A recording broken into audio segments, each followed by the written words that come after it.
voisines dans la chambre, elles ont commencé à parler, comment? Ami qui n'était pas marié. Qui n'était pas mariée, oui.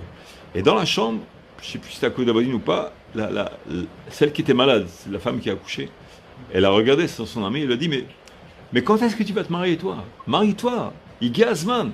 Combien de fois je t'ai envoyé des bachourim, je t'ai envoyé des shidduchim, et à chaque fois, tu repousses. Elle lui a parlé durement cette fois. L'autre, elle a vu d'après le visage qu'elle était très, comment dirais-je, blessée de ça.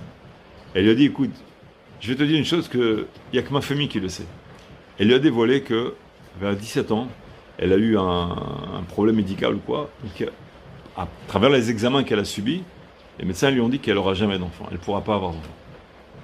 Elle n'a pas les membres, les organes nécessaires, elle ne pourra pas avoir d'enfant, c'est fini. Et donc, c'est pour ça qu'elle n'arrive pas à se marier, à chaque fois il y a un chidour qui vient.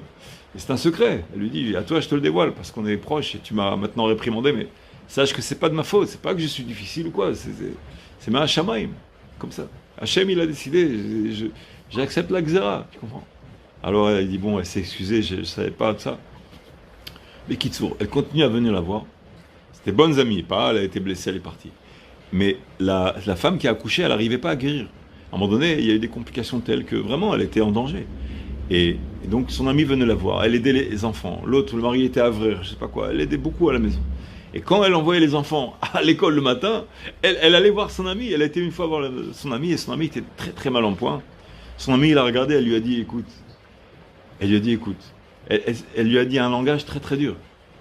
Elle lui a dit, écoute, bientôt elle va partir. Elle a dit comme ça. Et quand elle va partir, elle a dit, j'ai pensé, j'ai réfléchi.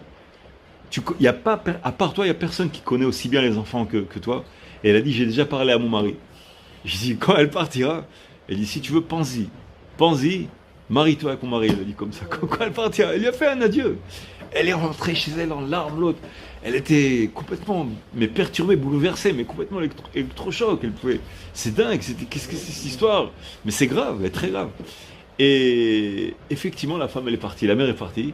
Et donc, elle a beaucoup aidé, etc. Et après, le deuil, des mois, moins qu'une année après, elle a laissé donc comme un testament cette femme-là. Et effectivement, elle s'est mariée avec son mari. Elle s'est mariée avec son mari, elle a élevé les enfants de son ami. Et après cela, elle raconte qu'à l'Azkara, c'est-à-dire à l'année du décès de sa meilleure amie, comment dirais-je, elle annonce au Rav, elle lui dit qu'elle est tombée enceinte. Elle arrive à avoir un enfant. C'est-à-dire, regarde l'histoire. Elle était un peu comme Yosef, au fin fond, tu vois. Finalement, mais vraiment avec des bonnes cavanos, des intentions. Elle finit par même dépasser celle qui a les meilleures chances de sa vie. Tu comprends? Donc c'est pour ça que